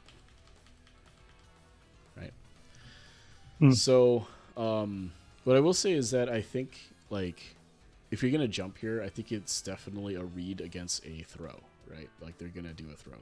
Like, anything else, this will lose to, right? If they go for a button here, you're going to lose to it. If they try to shimmy you, they'll be able to anti-air you, right? If you do the neutral jump. So what I would say here is, again, if you're going to jump in the corner like this, maybe jump forward instead, right? So at the very least, right? So let's say that they go for the throw here and you jump and it whiffs. The Akuma may be able to DP you, right? And then what happens? You're still stuck in the corner, but now you have a knockdown situation. But if you jump forward, the Akuma has to cross cut you, right? So maybe they have it, maybe they don't. So maybe you take the damage, right? You get a ability shot out of the corner. Or maybe you jump up for free, right? Maybe they don't anti-air you there, and now you're out of the corner, right? But the thing is, the reward for the risk is way better on the forward jump versus the neutral jump, right? Generally speaking. What I will say is that the only times where I think neutral jump makes maybe a little more sense is against grapplers, right? So if you think they're going to go for like if this was a Give or something that had just landed with like a body splash or whatever, and you think they're going to go for SPD, then neutral jump I think makes sense, right? Because if you forward jump, you potentially are going to be too far for a punish, right? Like they'll whiff the command throw, you're coming down, and then they recover time to, block or whatever, right? So a neutral jump here may make sense in that scenario, right? Or like someone like maybe Manon, who's going for a meaty command grab here, or a cheeky command grab, if you will, after the block to jump in, or Lily or something like that if they have a command grab. If they go for that there, then neutral jump, I think, is a better option in those scenarios, right? So, anyway. But otherwise, 9 times out of 10, I think forward jumping is a better reward for the risk you're taking on. Okay. All right, so I said big punish here. That's fine. I think you had an opportunity for a side switch here, right? Yes. This is one of the habits. Where instead of using like a heavy punch, I'll do heavy kick. Yeah. Or I could have just. Well, in this particular case, right, because of the Tatsu whiffing and putting him into the corner, he could have just walked forward. But yeah, if there's a side switch that you could take from here, I would consider it from there. Like imagine if it was like a DP or something, or you were able to block something else. If you didn't have an opportunity to walk under like that. Then yeah, I think some sort of switch combo would have made sense here, right? Now I don't know what it is, but I just was like, oh, I know you could probably walk under him, right? So yeah, you can hit him with like a heavy punch into like an OD eagle spike into a light eagle spike. Oh yeah, that'll work, right? It'll put you. He'll go through, and then you can that could work. Yeah, right? You have to go for it. I think that's reasonable potentially. This is good damage too, right? Like if I'm not mistaken. So anyway, get the conversion here. All right, so you can see what actually happened here was the Akuma went for a light DP here, right? The only thing this would beat is a throw, which is not what you did, but you got hit anyway because you went for a button here. So what really the issue was here after this drive rush, so from here, right, the Akuma does a wake up DP, but it's not like a EX DP because they're burned out and they don't have meter, right? So they just go for DP here. Yeah, what was the overhead? Is it forward? Forward heavy, yeah. Right, so maybe you trade there with that one.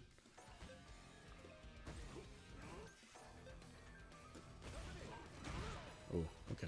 So after a heavy mix, it's a dash drive rush. Oh, is it? It will get you, yeah. Okay. Which it's awkward as fuck. Yeah, it's a little bit weird, right? But anyway. What I'll say here is that the Akuma went for a wake-up option, right? Now, it wasn't an invulnerable one, rather. I do think that it would have beaten throw, potentially, given the distance and all that. And I think maybe the Oki is a little bit mixed up because of, like, the awkward... well, actually, no, you did a grounded standing heavy kick, right? So that's what popped him up. So maybe that's more consistent than I was thinking. But at any rate, they go for a wake-up option, right? Unfortunately, you counter it here. But again, it's something to just keep in mind, right? The Akuma's gone for some sort of wake-up option like the last few times, right? So good check, man. I delay tech here all the time. I get command grabbed. I hate it. But so good check here. Unfortunately, miss the link, right?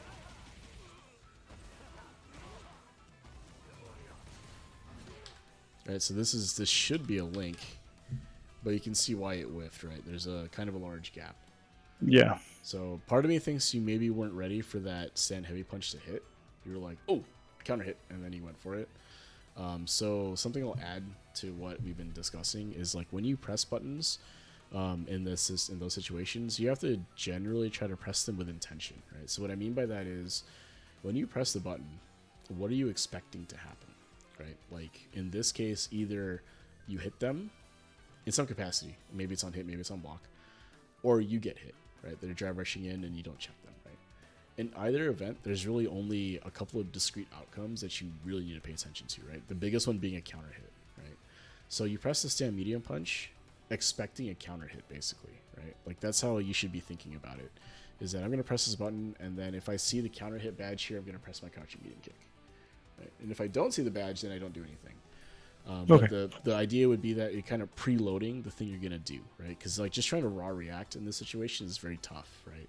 Like, you know, imagine if I had 6 colors that I'm going to like flash on your screen, and you have to only react if you see red, green, or blue, right, out of the 6 or something like that. And it's like, okay, I have to consider multiple options, right? But if I said if you only have to look for one color, it's a little bit easier to react, right? Like that's basically how I try to think about it. Is that you know, if you're kind of reducing your own mental stack to one of like, you know, a couple of different outcomes, right? Specifically, the outcome you're looking for is if you see counter hit, press the button, right? That's really what you would do, right? And then you would go into a drawbridge combo here, burn yourself out, but you get the combo, right? But you know what I mean, though, right? Is that like you're trying to prime your brain into thinking that there's going to be a counter hit here, so you're ready for it when it comes up, right? Because what happened here, I think, is that you landed the hit, but you weren't quite ready for the counter hit. By the time your brain registered that you got a counter hit here and you press the button, it's already too late, right? Like too late for that to happen. So I think that's reasonable, right? So like the hit here happens. This is 13 frames, another 4 frames here. So say 16-ish frames, 17-ish frames for the hit, right? So that's within the realm of reactability. And then another 7 or 8 frames here, putting it into like 22, 23-ish frames. So like, you know, a third of a second. I think that's reasonable for you to have raw reacted to this happening and going for a button, right? It's like, oh, I saw the counter hit, let me press the button, right? But if you're ready for it, then you may shave a little bit of that time down and just be able to press the button to see the counter hit, right? So something to keep in mind for confirms, especially. Like a lot of players, when they do counter hit confirms, basically they're in a situation where the move's going to counter hit or not, right? Like they're ready for a counter hit situation, and then they just react to it when they see it, as opposed to being like, okay, I have to think about all these other things and then try to pull up the right response to something that's happening. But if you preload that in your brain, if you will, it's a little easier to react, right? So, okay. Unfortunately, the reason why this whips is because they're in burnout, right? Yeah. So yeah. the 2+, that's unfortunate because it would have worked. Right? They don't tech, so right? They don't tech, so it would have worked. All right, so here's what gets a little scrambly, right? You're both in burnout, jumping around, trying to figure out how to open each other up. At this point, the Akuma's just kind of doing stuff, right? Like pressing light buttons into fireball and whatnot. They're about to get their meter back. You're a little behind. Ooh. And then I went to parry. Yeah. And then you try to parry here, right? So, unfortunate, but it is what it is. Again, meter management, just be aware. That's just, you know, I understand. It happens all the time, right? Okay. Good parries here. All right. So here the Akuma just Abare to EXDP here. I would have gotten hit by this too. I'm not too mad about this, right? But it is something to keep in mind, right? Is that they went for some sort of option like this. So it may behoove you to let them kind of steal the turn, if you will, by trying to do this, and you just being passive after like a block stream of some kind. They may be able to you may get an opportunity like this again. I don't think it happens, but it is something to keep in mind if they did that. All right, so no anti-air again, unfortunate. He'll deal with the throw. All right, so right here, right, they were ready for the DP, but you neutral jumped, right? So could you have forward jump there? I think so. You would have gotten DP the same way, probably, but at least you're not in the corner anymore. Now you're in kind of a crappier situation, or the same crappy situation you were in before, except you took a DP, right? So get clipped low here, right?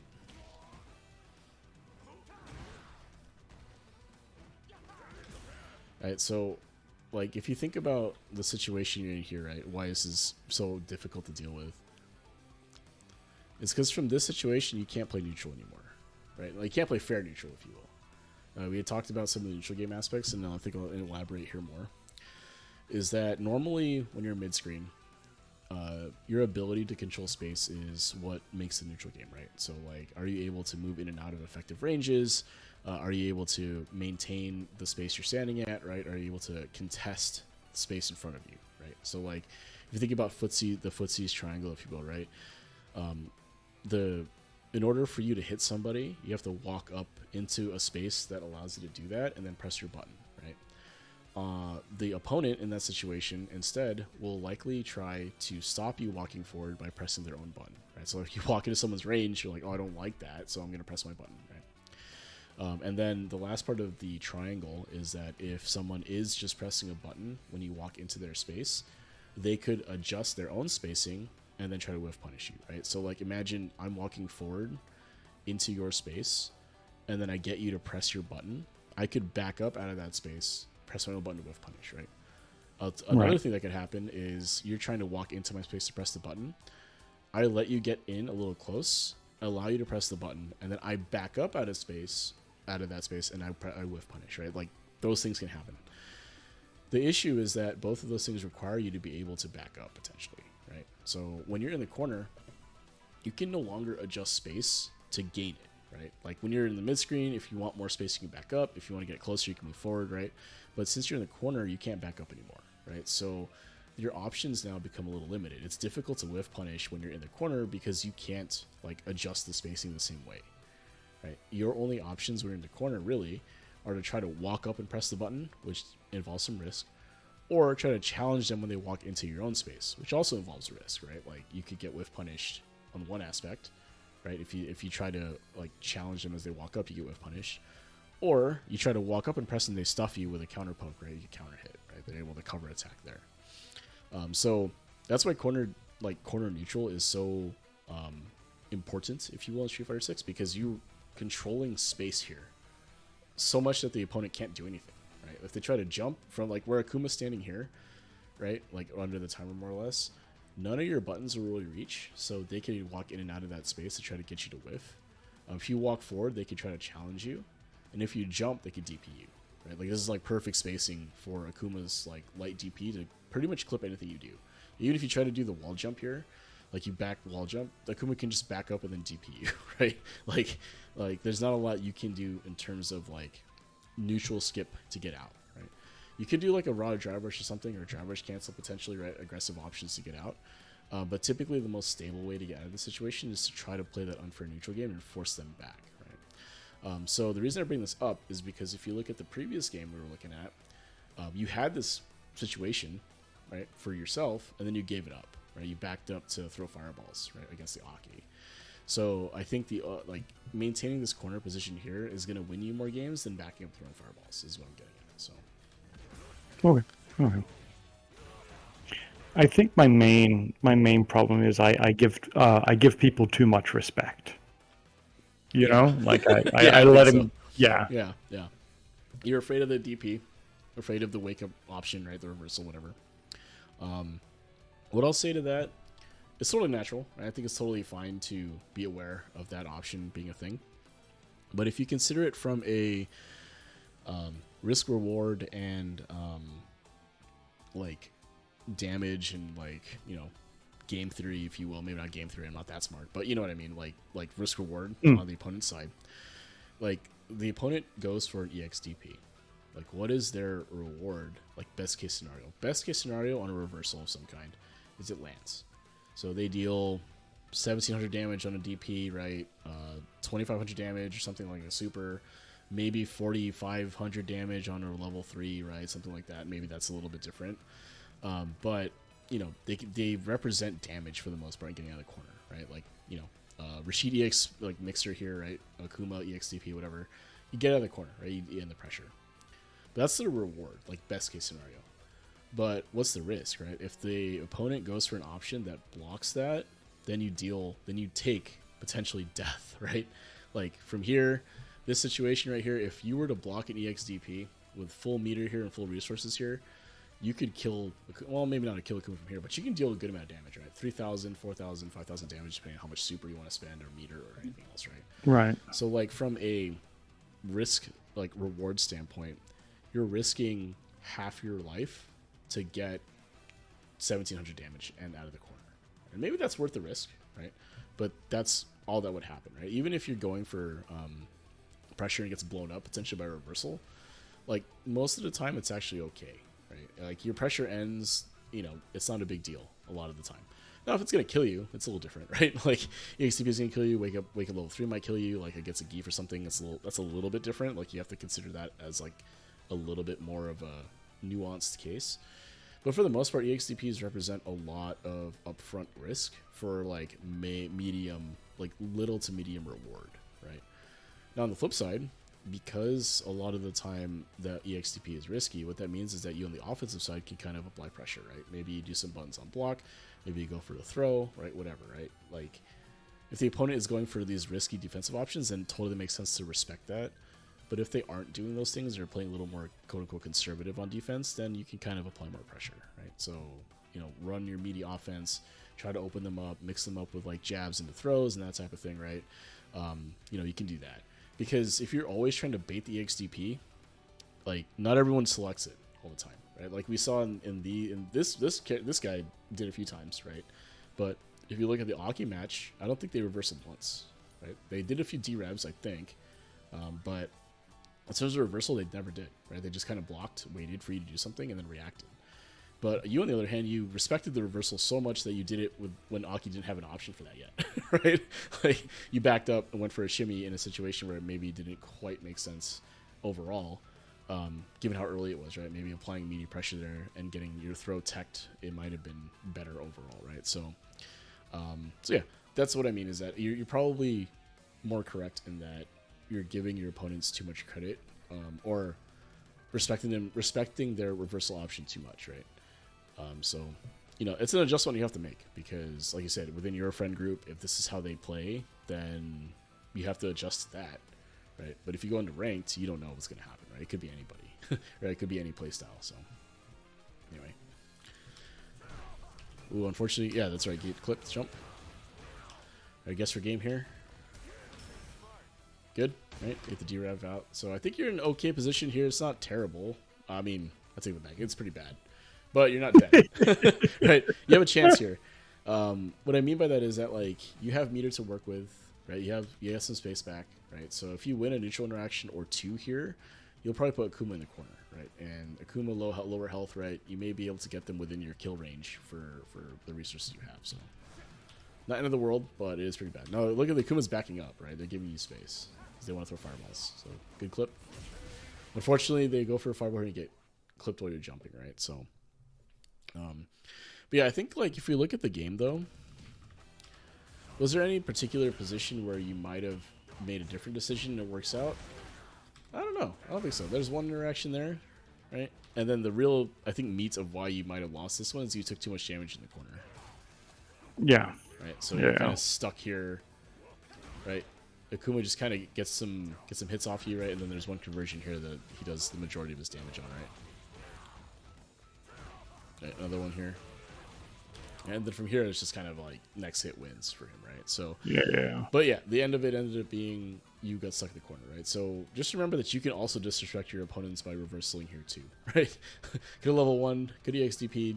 Yeah, I got into the habit of not doing OD reversal, because I would always pick the wrong time to do it, and it is hellaciously bad if it's blocked. So I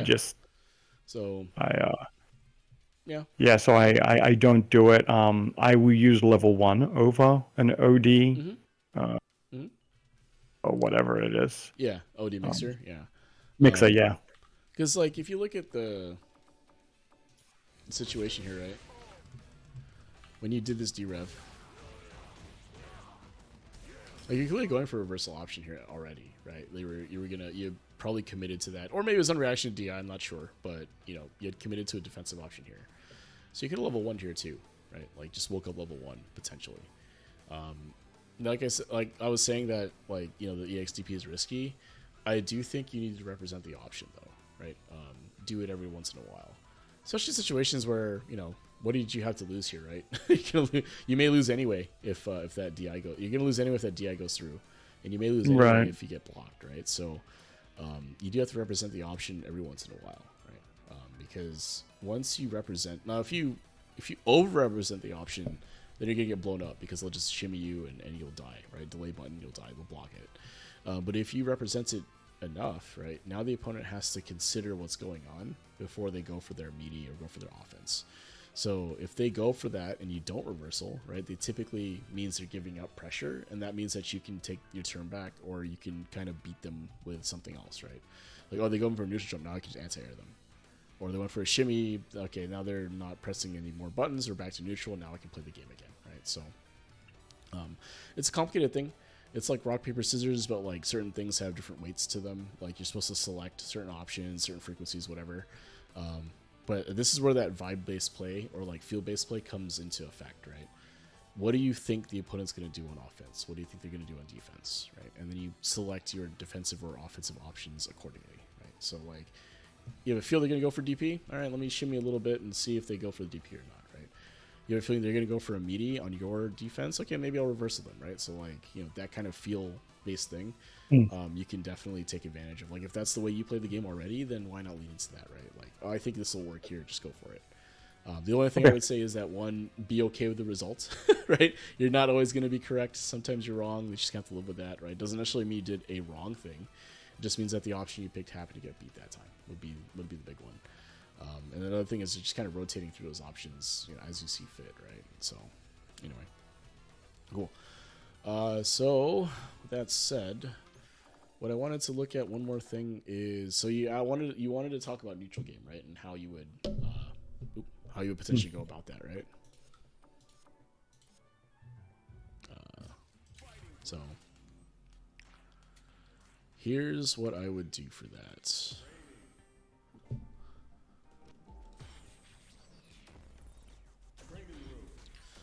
So Rashid, right? Yeah. All right. So neutral game, right? Specifically, the main things that I would worry about in the neutral game, like to start out, like I say, I'm starting to take this seriously, is your spacing, right? So I don't know if we talked about this before, but essentially what I would do is, you know, go through the buttons that Rashid has, right? Jab, stand medium punch, stand heavy punch, right? Right.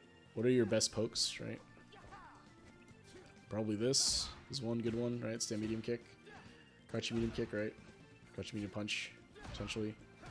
But what I would try to do is I would go in a training room and I would try to land these things at the tip of the hitbox, right? So like if I'm standing here where I'm standing right now at neutral ground start, none of my buttons really reach. Let's say I'm using crouching medium kick, right? Probably one of Rashid's better normals. So I'm trying to land this, right? But I'm too far. Right? If I go all the way up here, obviously it's going to hit, right? Like no question it's going to hit here. But if I try to get to this spot to try to hit Ryu, he's going to hit me before I hit him, right? Like that's just, I think, a foregone conclusion. If I just walk into a space like this, 9 times out of 10, Ryu's going to press a button, and you get hit, right? So what I want you to try to do initially is find the spacing that hits at the tip of the hitbox for all of the common pokes you do with neutral, right? So what buttons do you normally use in neutral? It's probably this, right? Crouching medium kick. Maybe It's crouching medium kick and standing medium. I used to do a lot of standing heavy. Yeah. But that just led me to getting DI'd a lot. Yeah. Since it's not really cancelable. Right. So let's just start with these two buttons, right? This button, crouching medium kick, and standing medium kick, right? So the idea here would be for you to be able to land these things at the tip of the space whenever you want, right? So the first thing I would do is go in the training room, get an idea of what space you can stand at to press these buttons, right? So like right here is probably too far for stand medium kick. Right here might hit, right? Oh, it does. Okay, cool. So now I know that this space right about here will hit at the tip of Rashid's foot, right? About here. Oh, that's too far, right? Like there, right? So what is this doing, right? It's teaching you the spacing you can stand at and still be inside of effective range, right? Because the idea here is that, like I was saying, if I walk all the way up like this, I'm going to get hit as they're walking forward. But if I do it from here, there's less chance of them being able to hit me, right? In the sense that, like, they have to preempt my button if they want to stop me from doing my button from here, right? Like they don't have all this time to react to me walking all the way forward, right? For me, right? And what's going to eventually happen is that you'll have a sense of like your own max range. So when the opponent walks into that range, you'll be able to counter poke them, right? So like this, right? Similarly for driver's cancel. Right? Oh. I don't know the combo here, but you know what I mean, is that you can clip them, right, from the max range, right? So I would spend some time in the lab doing that, get an idea of like what the space looks like between two characters in order for you to hit them at the tip of their range, right? Well, again, what this is going to teach you is that once you have the max range kind of down, you can kind of effectively dance in and out of that range, right? And be able to effectively play neutral that way, right? So like you see a bunch of guys, it's so funny. You see a bunch of guys like trying to play quote unquote neutral. They're standing a quarter of the screen away and they're doing this, right? Yeah. Like this is accomplishing nothing, right? Because you're so far away that like as the Ryu player, I'm not afraid of anything you do from here, right? Like you're not moving in and out of either any one of us' effective range, right? This should not be scary at all, right? But if I'm doing that here, right, dancing in and out of your range, like it's scary now, right? Like is the Rishi gonna walk up and hit me? Are they going to hit me and like, you know, am I gonna get whiff punished, right? Like can I press my own button potentially? Right, so like if I take the Ryu here, right,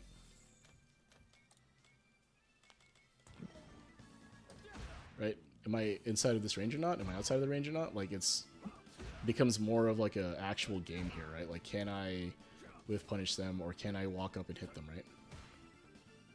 Okay. Right. So again, that's really just like to help you get an idea of the spacing you should be playing at, right? Because for Rashid in particular, you probably want to be standing at about that crouch medium kick range, right? Because it gives you the opportunity to actually whiff punish stuff. If you try to stand 3/4 of the screen, you're not going to be able to whiff punish anything, right? So right. The idea again is to be able to stand at the right spacing and then press the right buttons that make sense, right? Like the closer you are, the faster your buttons you should be choosing, right? The further away you are, you can kind of get away with longer range buttons because they're not as close, right? So but that's what I would do, is I would start there. And then the next part of that drill, if you will, would be for you to do it walking, right? So you move forward, move back, move forward, move back, and then bang, right? Like this, and then that, right? Like when you know that when you're going to get into that space and be ready to press the button. Right? That way you'll have an idea of like the walk speed, right? You get a better sense of Rashid's walk speed and when you can and can't press buttons, right? And that'll help a ton when it comes to the neutral game. So I would start there, be doing that. Okay. It's going to take time. This is not something that's easy or you'll get right away. But in the long run, it'll help because you're going to find yourself winning more neutral interactions because opponents will whiff, right? Like dancing in and out of this range is more likely to induce some sort of response from your opponent versus trying to dance in and out in this range, right? Okay. Right, so cool, man. So I think we'll leave it there. Do you have any other questions or comments, concerns, or thoughts before we wrap up? Nope. Like always, I gotta let this marinate. Yeah, definitely. To really get it in there. Yeah, what I will say is that I think your gameplay has improved a ton. I feel like you're autopiloting less overall in some of those situations. I know that was a big thing for you before. But yeah, I think you're doing good, man. Just if you clean up some of the neutral stuff and figure out a way to consistently anti-air, I think you'll be doing a lot better. So, all right, cool. So yeah, I'm just gonna wrap up on stream here, but if nothing else, thank you for hanging out. Yeah, man, I appreciate it. Really do. All right, cool, man. So I'll just wrap up on stream. You can hang out on Discord if you want, but otherwise, have a good evening. Yeah. Take it easy, man. Yep. Cool. So that was Sit Down and Shut Up. So thank you guys for watching. Change it up this time. I didn't play a set as per what we normally do, mostly because it's a Runback episode, and I think changing it up a little bit probably makes some sense to do it that way. So again, I run this through the Fight Rise Discord. So Fight Rise is a fighting community focused mostly on Street Fighter 6 at this point. They run bi-weekly events through their One Fight Stand series. I think they're on a break right now. They're going to start back up in July. So what this is basically a 7-round Swiss if you're at Master rank or above. And if you're below Master, they'll put you into a round robin with hopefully, if there's enough players anyway, similarly ranked folks for a 8-person or however many people round robin. Or usually it ends up being 7 rounds. They have these every other Tuesday once they start back up. It's a lot of fun. It's a good way to get a lot of tournament level matches, in a more casual environment. They also do community events through their Urge to Fight series. This showcases folks in the community. You can get to see the wonderful Fight Rise production. I do commentary for it every once in a while. They also do charity streams through this. So like last December, they did a charity stream through their what was it called? Wreck the Halls, I think is the name of the event. And they raised a bunch of money for the Raiden Foundation. So, really good stuff there. They also, if you are interested in a session like this for yourself, you can join the Discord here. Let me plug the Discord here in the chat here. You can join the Discord if you want a session like this, right? If you're interested in what this is, you can join the Fight Rise Discord. Take a look at the, I think it's just called training, or what's it called now? I think Level Up or something like that. Yeah, Level Up section. You can take a look at Sit Down and Shut Up channel. That's my channel for coaching, so you can take a look at the pin message and see how to join there. We have some other great coaches as well, so if you're looking for somebody to help you out, there's Satorha as well as Jason Loserpants that both do coaching. So if either of those guys sound interesting to you in terms of coaching, you can definitely join the Discord, take a look at their channels, see what they're about, and get coaching, right? For me, this is always going to be free. So if you wanted to sign up for this, I don't charge anything for it. It's for my love of the community. So, if something interesting, definitely take a look. Another thing that Fight Rise does is their Big League KO series. So this is a league format that they'll be starting again later this year, I think. Basically, you're going to be put in a pool of 8. You play 7 rounds of round robin. And it's spread out over you play 2 matches a week, spread out over the course of 5 weeks, right? And all sets are first to 5. It's a good way to get a lot of games in with folks of a similar skill level to you, and get longer sets, right? The first to 5 as opposed to your typical tournament first to 2 or first to 3, right? So good way to get those.